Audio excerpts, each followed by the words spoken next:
everybody, to the Integrate Yourself podcast. We're your hosts, Allison and Maja Gottlieb. Hey, Maja, how you doing? Good. Hi, guys. How are you? Great. We're here with Rich Matusow. So, he's been a friend of mine. You've been here for a couple of years, right, in Portland, and I've known you since you've been here. And he has a really great business called Carioca Bowls, and it's also has a yoga studio in the restaurant, which is called Full Lotus PDX. He's also a Kundalini yoga instructor as well. He has had some other businesses that he's going to talk about that are super interesting and has a really cool background. So I'm going to welcome you to our show, Rich. Thanks so much for coming on. Thank you so much. I'm excited to be here. I just wanted to start by, having you share a little bit more about yourself, your background, how you came to be in Portland and start that business and what that business is all about, what Carioca Bowls is all about. Okay.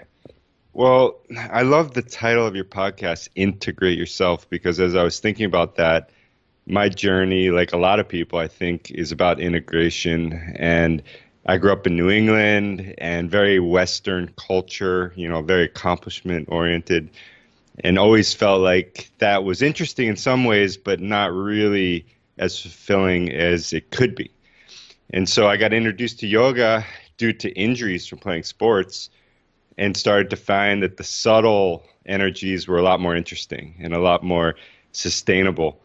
And then I started to kind of go on parallel paths with business and with spirituality, and they merged and they integrated along the way.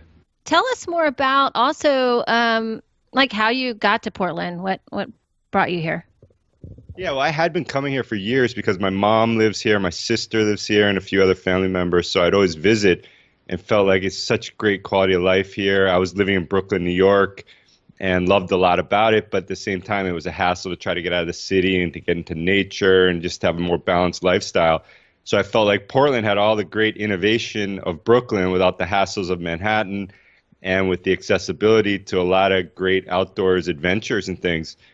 So finally, my business partner now, who I worked with at Sambazon in the natural products industry, we had talked about putting together the business model that we have here. And we spent about 5 years looking for the spot. It had to be a special spot. And I was still living in New York and doing some travel. And then when we found it, it was like overnight I moved here and it would never look back. It just felt like the most grounding place to be. Yeah, I agree. That's one of the reasons I love Portland too. It's like there's so many options for outdoor adventures and excursions, as well as just it is a very grounding place to be. It's a great, very compassionate place as well, for sure. Yeah, and much more balanced than a place like New York. Yeah, it's very different, right? So we met each other originally through our mutual friend Chris Ryan, and which I'm very glad we met through him because you've been a really, really great friend, and like I always like catching up with you and seeing you. So and going to your place, which is basically, you want to explain to everybody a little bit more about what you serve at your restaurant, because it's really different, and it does have to do with is it the Sambazon, that company? You use the, how do you say the berry again? Acai. Thank you. And you're using that as well for what you're serving people there. And but you have a lot of different really interesting combinations of fruit and really, really basically superfoods you're putting together in bowls for people. So you want to talk more about that? Definitely. Yeah, I mean, once again, it's all about integration. So our business model is to be a hub for a happy, healthy, vibrant lifestyle. And that hub is really based upon Eastern and Western cultures. And Brazil and India are the representations of those parts of the world. And so it's an integration of cultural and culinary traditions from Brazil and India. And on the Brazil side, acai grows in the Amazon in Brazil. And that's what I've been working with in my career in business a lot. And my business partner as well. And we always thought Portland is a place where, over the top acai bowls would really be accepted and embraced and add to the lifestyle here. People would love it. And then the India side, khichdi, which is cleansing food. It's warm, savory food, is what on my yoga journey was so meaningful because it's helping with cleansing and purification and getting more in tune with the subtle. So we have on both sides of the menu, we have the acai bowls, the khichdi bowls representing those cultures and those traditions. And then on the movement side, we have yoga and meditation by donation, and then we have samba dance classes and forró, which is another Brazilian dance, and we have some Brazilian music festivals that go on. So it's this constant merging of, the Eastern inwardness, the Western outwardness, and this coming together like yin and yang in a way of both and finding the balance between it all. Yeah, that's quite an integration there, wouldn't you say, Maja? Absolutely. So why the acai berry? What is it, the passion that you have for that berry, and why? Or is it the passion of those regions? What's the story behind those? Yeah, well, my journey was I was in Brazil in '99, and I was actually training for triathlons and doing some work for an American company there. And acai was on every street corner around the beach in Brazil, in Rio. And so I started eating it, and it was just like I felt great, and I was training really well and feeling great. And I was like, acai became a part of my lifestyle that I couldn't leave behind. And then I came back to New York after that and met the guys that started Sambazon, which is the company that introduced acai to the U.S., and worked with them and became a part of the founding team there to build the industry with acai outside of the Amazon in the U.S. primarily. And so that was, and the thing about acai that's so interesting is it really is triple bottom line, meaning it's environmentally sustainable, socially sustainable, and it's economically sustainable if it's harvested correctly. And Sambazon is focused on really supporting the programs that make all that happen. So it was exciting to be able to do socially responsible business with something that I loved myself and loved, sharing with other people. And that business grew pretty quickly, and we got to see a rapid trajectory along, how a business from nothing turns into something. And for me, it was interesting because I got to see, sort of what a successful feeling in business looks like and feels like, and then meet people on the way that have been doing it for decades and see, is it really, inextricably aligned with health and happiness? And, it could be, but it definitely is not, necessarily. And on the other side, I was meeting all these, spiritual teachers that were doing meditation and things like that for 20, 30, 40 years. And every time those people mentioned things or gave talks or you spent time with them, there was this thing that they had that just was, inextricably connected to the work they had done. And so for me, it became clear that investing time and energy more in things that have sustainable outcomes and, are more inward is a better use of that effort than only going after, the material. So I don't know if that answered your question, but that's what came up. It was part of it.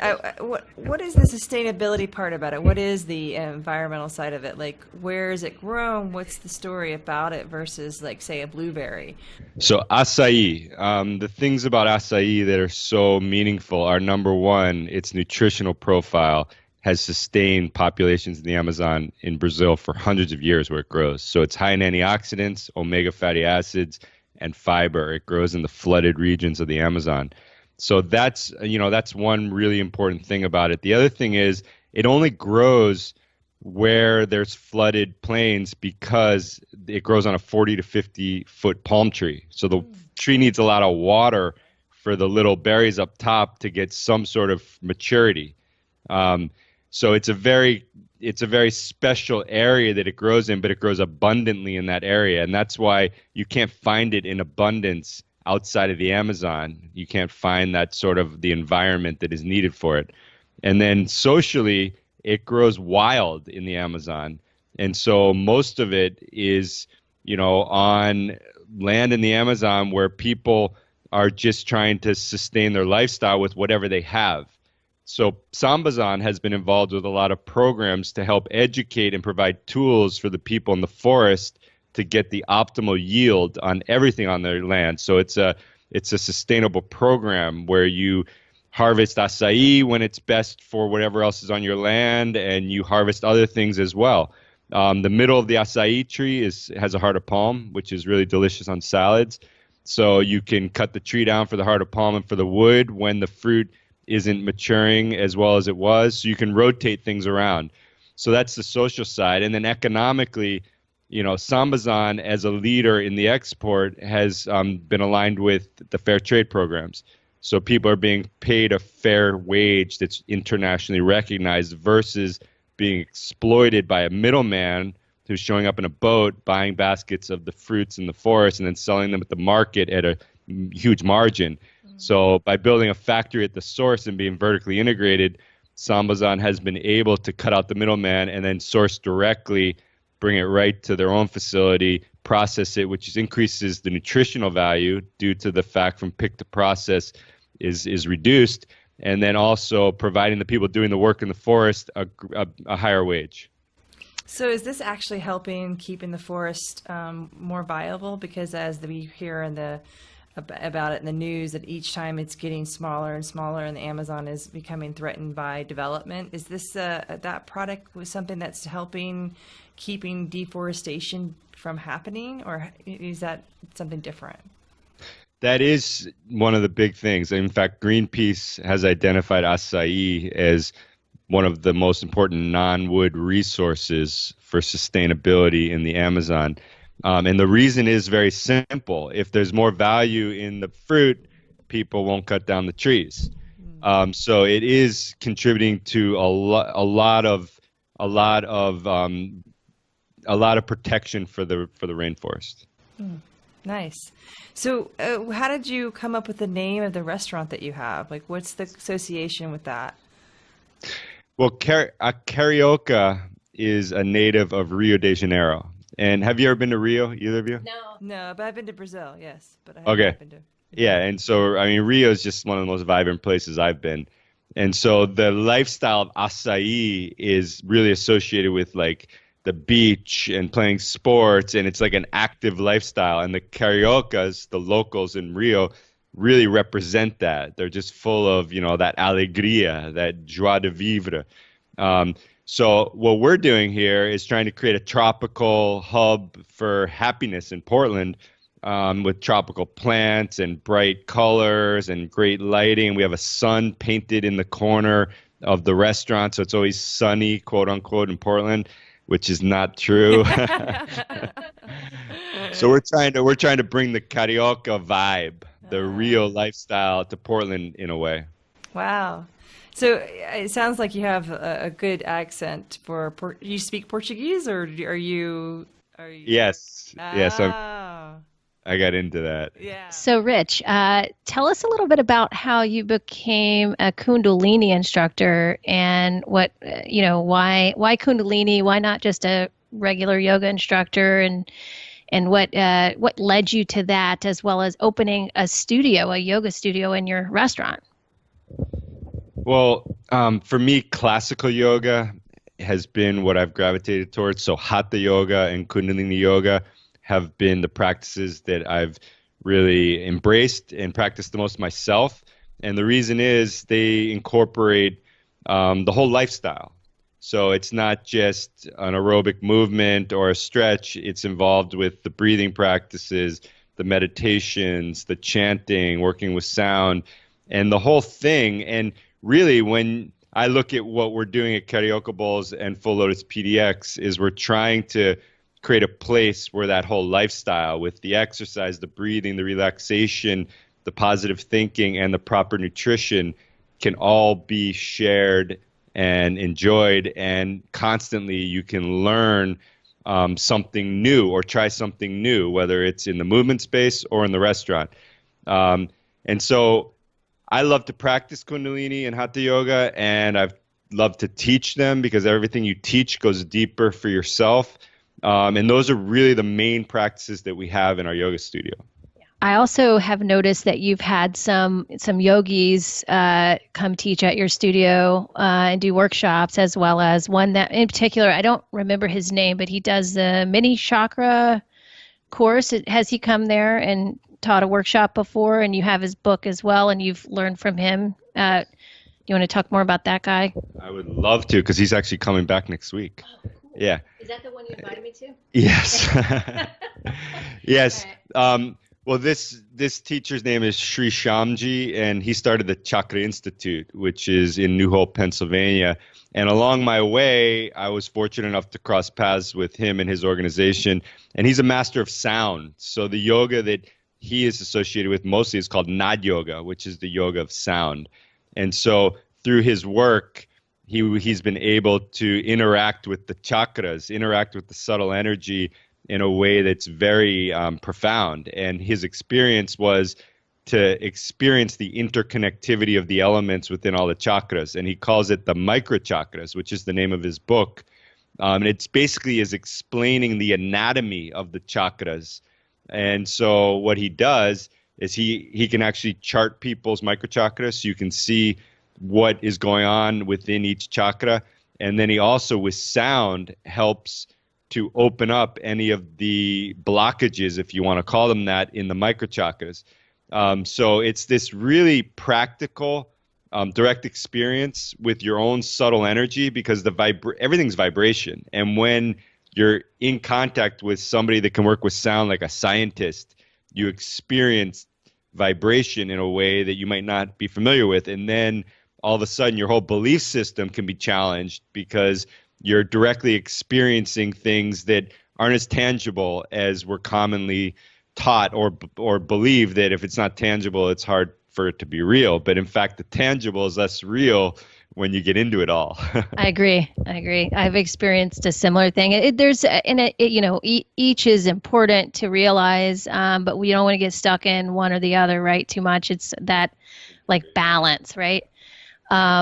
I just had a quick question about the chakra thing, because our background, mine and I's background is pranic healing, and that's a off-body healing modality that works with the chakra system, but it works with 12 chakras as opposed to like what you learn in yoga, which is 7, right? Explain to me a little bit about what the mini chakras are and what he talks about with that. Yeah. So the way it could be explained is the chakras that people typically are associating or familiar with they're like, you could consider them like crystals. They're never blocked. It's sort of like the sun isn't blocked. However, there could be clouds blocking the sun, and then you might take vitamin D because you're not getting that from the sun, but the sun isn't blocked. There's something in between you and that subtle source. It's the microchakras are what's in between you and the perfect spinning chakras that exist, those energy centers, however many you're familiar with. And then in between, it's like, what is going on for you between those sources that are never unavailable and you, until you have some sort of a blockage. So if you weren't breastfed, you'll have certain blockages because of nature, and you won't get certain vibration from certain chakras. And he has somehow experienced and mastered all of this. And in his book, he can explain the physical, psychological, and emotional implications of an opening or a blockage in every microchakra. And there's like 21 in each chakra, essentially, in the left, the middle, the right. And so it's this really detailed picture of your path to enlightenment, essentially, because when all the microchakras are open and all the light from the chakras that is always there is coming to you, you are that. There's no separation. You are it, because there's nothing blocking it. And that's the path that we're all on. And so with a microchakra chart, you can actually see and you can read about your whole story, and you kind of can be skeptical, like I've been, and being like, how could he do this? And then you read something and it's like, this is exactly it. This is what's going on. Is that it kind of, even though it isn't logical, it may not be like, oh, this is not what we learned. It's something that can't really be tangibly explained. But now, actually, I'm finding that it's a lot of the vibrational stuff is becoming more scientifically explained, right? And from a cellular perspective, right? But in a way, too, it's good for people because I think it unlocks their creativity. It helps them go beyond the logical and the mind and use their imagination as well. And yeah, because we used to do a lot more problem solving through mythological stories and stuff like that. And we have, getting back to those kinds of ways of thinking, I think are really healthy. Yeah. So, yeah. One of the key things that Sri Shyamji talks about, and that has become very apparent to me as I get deeper into spiritual work, is it's really about integration of essentially the three parts of the brain. The left hemisphere, which is very rational, the right hemisphere, which is intuitive, and the animal part of the brain, which is instinctual. And really what we're trying to do as humans is integrate all of those and be able to exist in the present in a balanced way, because nothing's really wrong. It's all just happening until we make it wrong. And so, the left side of the brain has to really understand, has to have a belief system that it finds compelling and that it connects to in a deep way before it can let go.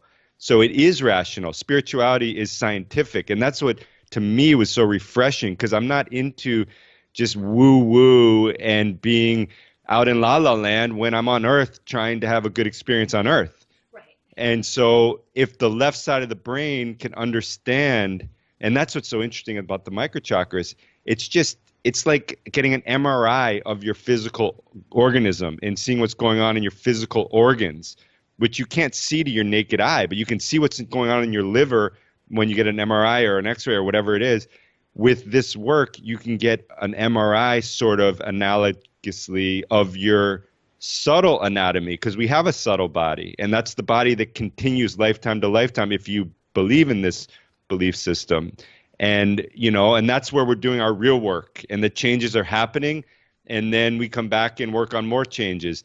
And to have access to that is a gift that I can't even fathom I couldn't fathom being accessible. So when you talk about the chakras and stuff, I know Kundalini actually works through a lot of different ways from Hatha yoga. So maybe you could tell our listeners about Kundalini and why it drew you into that passion. For me, direct experience is always the teacher.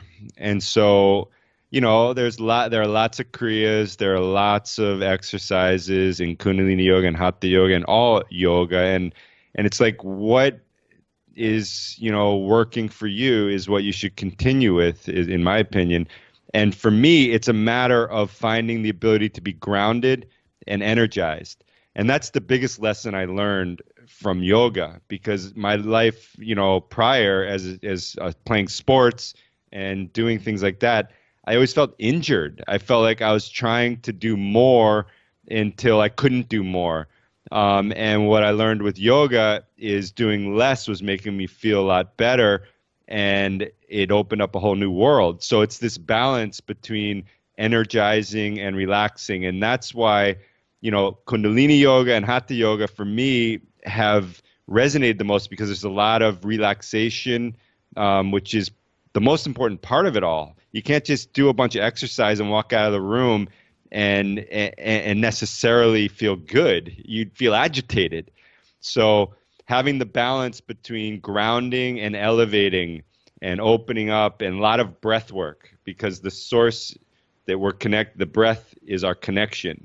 And so working with breath and then sitting in silence and relaxing and absorbing that silence is really where the magic happens. He's coming to Portland, if people are listening in Portland.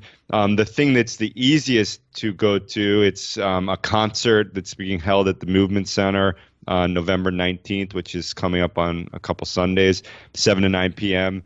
And it's just a 2-hour concert where he gives some teachings, and then he chants and he plays the tambura, which is an organic ancient instrument that makes incredible overtones and undertones. And so it's an experience with sound that you might have never had with Nad Yoga.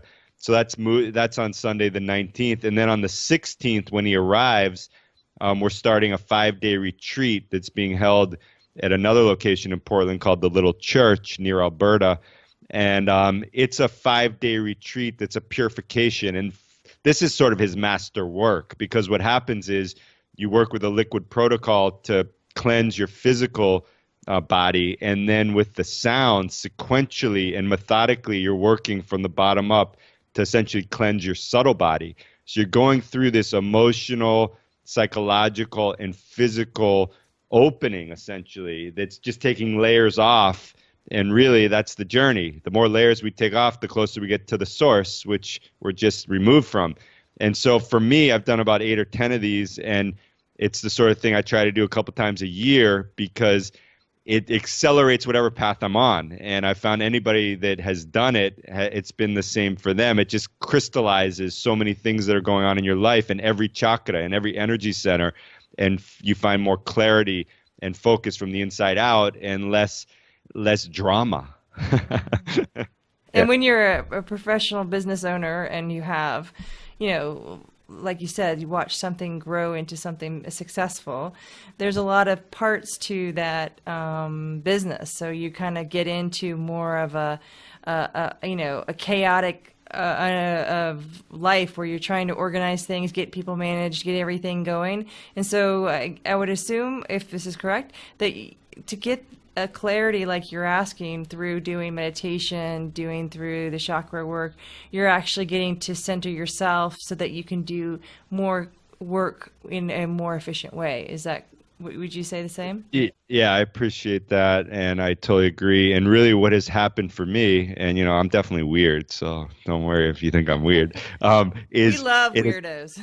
Yeah, it's all become the elements. Every chakra is associated with an element. So when I look at business, I look at it through the lens of the chakras, of the elements. For example, Earth, the first chakra, is the foundation. And if your business or your life doesn't have a purpose, a mission, a vision, there's no foundation, there's no earth. So how can you build your house? Whether it's, your business or your personal life, you're constantly looking for a foundation. And then as you continue, it goes from there. And so what happened for me as I started working with entrepreneurs in the natural products industry that were between 0 and 100 million in revenue, that had lost that essence that they started with, and they needed some help to come back to what it was all about. And what I found working with these people as a consultant, board member, and investor in different cases is that this whole framework came out of these meetings, and it's a framework based on the chakras. And it's actually what I'm working on turning into a book, because it's a framework that's very simple, and it's a framework that really keeps heart and soul in the business. And if it doesn't have heart and soul, then it's just a flash in the pan in some way. I mean, it could be a big success in the pan, but someday, and it could be 100 years from now, it's going to go away because of that.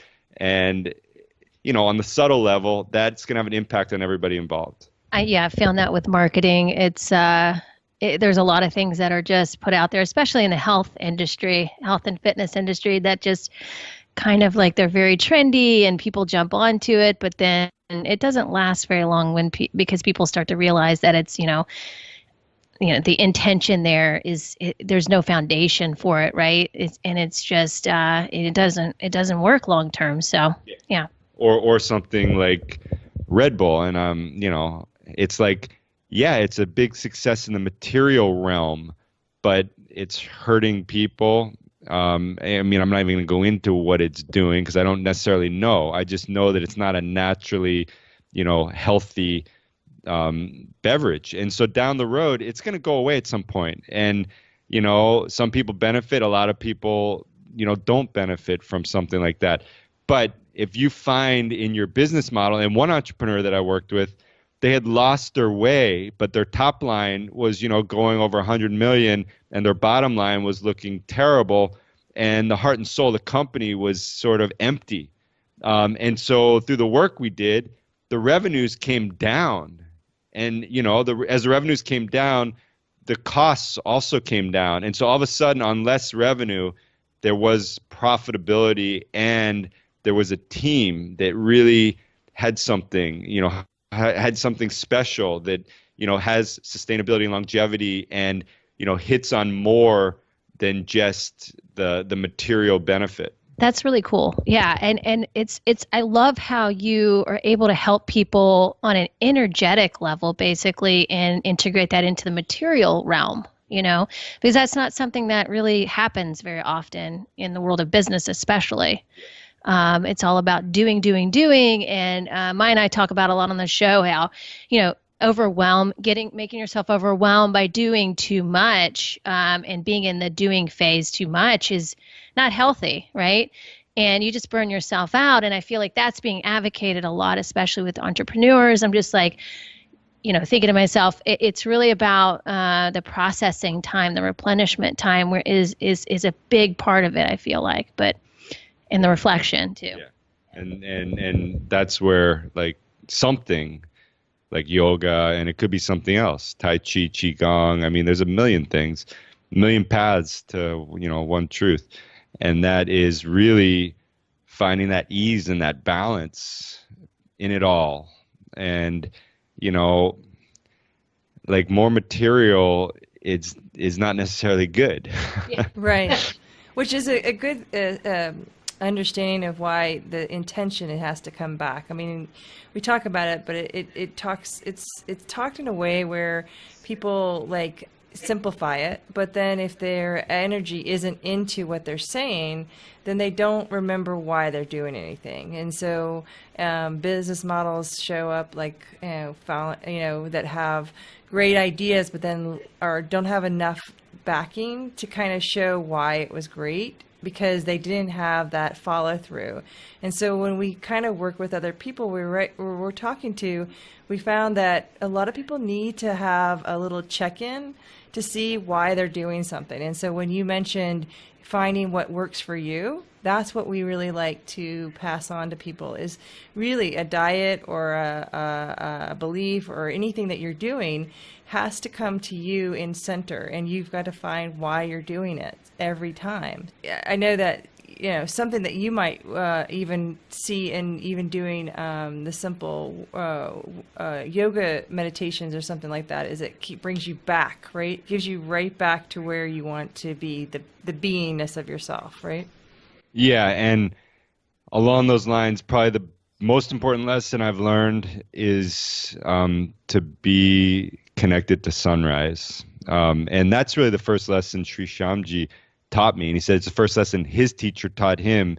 And it's an amazing thing, because when I'm not, I know how it feels. And when I am, I know how it feels. And the analogy is, it's like if you're trying to charge an electronic and you put it directly into a socket that's robust, it starts to charge. If you try to charge an electronic and you're in some sort of a socket that is, half connected, or you're trying to plug it into a place that has no source of electricity, what happens. And the sun is our source. And really, if you're able to sit still at sunrise, whatever you need to do before to be able to sit still for 3 minutes at sunrise, vertically, your spine is like an antenna, and you can connect to the source and charge and just find some peace and stillness at the beginning. And then you're in front of it during the day, versus what I'm very familiar with, and I know a lot of people are, is chasing after it all day with another coffee or some sort of source of supplement or some sort of source of food or some sort of interaction or business accomplishment is going to fill you up. When if you're filled at sunrise, nothing can mess with that. That's powerful. I like that. And it really sets the tone for the day. Yeah, you just kind of get back to yourself, and I guess so you just connect with yourself. And that's the only way you can find clarity, especially when we're interacting with other people and we have all these other stresses that we deal with during the day. We have to have that foundation first. I highly agree. I had a question as you were saying that about sunrise. Like, what if there's no sunrise, like we have in the winter? The sun is always rising. And it's funny because I asked him that when he was here in May, because I moved to Portland a couple years ago and, wasn't familiar with month after month in the winter with no sun. And I was like, I'm getting a little frustrated. I'm looking for it. It won't show up. And he's like, it's always there. So it is the source. I mean, obviously it's lighter now than it was a couple hours ago. And you do see what time the sun rises by Google or whatever, wherever you are in the world. And what he tells people, he's like, it's not as complicated as a lot of people make it, where I've got to do 2-3 hours of these kriyas and exercises, and I'm overwhelmed with trying to keep up with my spiritual practice. He's like, if you are able to sit at sunrise for 3 minutes and then just ride through the sunrise as long as you're comfortable, that's enough in itself. And really, he wants people to work with sound prior to those 3 minutes before sunrise, because that is what can prepare you so well for stillness. And it's really that stillness where you connect with the source. You connect with the energy from the sun. You connect with the most pure time of the day, when you can, connect to the most. And from there, everything happens, but you can be in a grounded place. If you do it day after day after day, it's not, and it has to happen every day, and especially 40 days in a row to get a habit with it. In yoga, you learn about the gunas, which are the qualities of energy. There's tamas, which is like heavy. There's rajas, which is fire. And there's sattva, which is like purity. And you can think of a candle, the wax, the wick, and then, the fire. And then when you light the wick, the fire turns to light. So you're burning the tamas into sattva. And sattva is the most present at sunrise and sunset. So the most purity in nature is happening at those times. And it's funny because those are times that everybody's got their cameras out. You go anywhere in the world and people are running up mountains and trying to get the perfect location for their tripod for sunrise and sunset.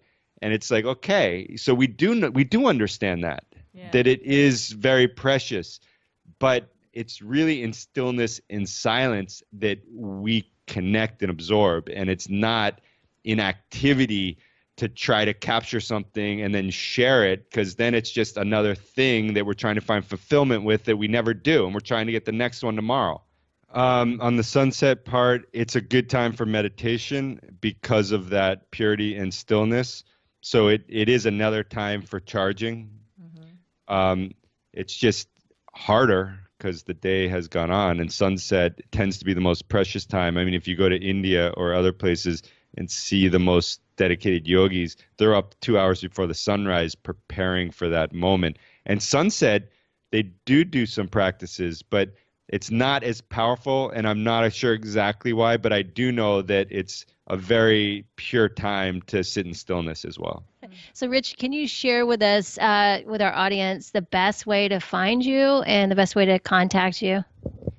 The best way is Carioca Bowls. Our website has email and phone number, and those come directly to me. So, if you can check out the website, it explains more about what we've been talking about. And then if you have questions or ideas or want to share something in the studio or teach something, we love that. We love having the people in the community contribute and having it be an organic place where a lot of these things can be practiced and shared so that we can all grow and learn.